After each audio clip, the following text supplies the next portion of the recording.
I think the first step in designing a car is you need a concept. What are you making?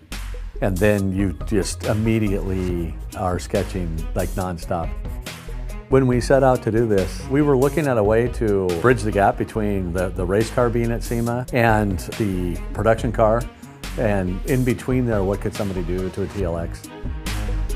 Designing the face of the TLX, it was a challenge. How do you alter it to not just honor the design itself, but also relish it and give it a whole new fresh feel? I wanted to give it aggressiveness, not too over the top, but it's enough to let people know that this is not your ordinary TLX.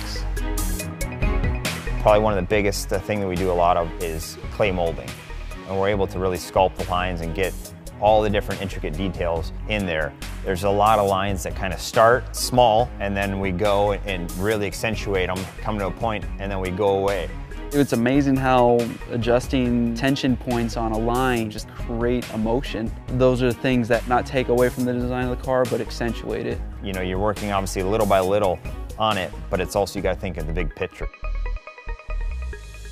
The concept for the rear end was race inspired, but also too it had to look appropriate for the streets. We ended up creating this really nice duckbill spoiler that just comes off nicely off the end, and it just looks like it's meant to cut through air. So in the rear diffuser, we wanted to bring a completely different styling effect that you kind of see on more of an exotic or supercar kind of thing with the diffuser fins and whatnot, and the cut-through exhaust rather than a typical dump. So there's a lot of kind of trick details, not only in the front, but obviously a lot of work went into the back as well.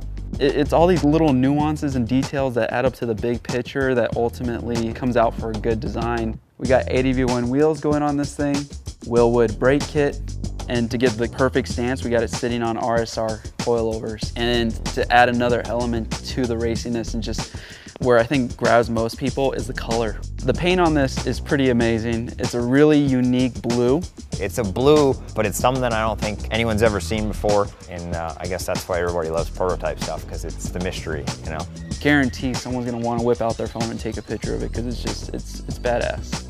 Working with outside people is always going to open your eyes to some different perspective or to some other points of view, especially somebody like Galpin. And I think the result you see is pretty impressive.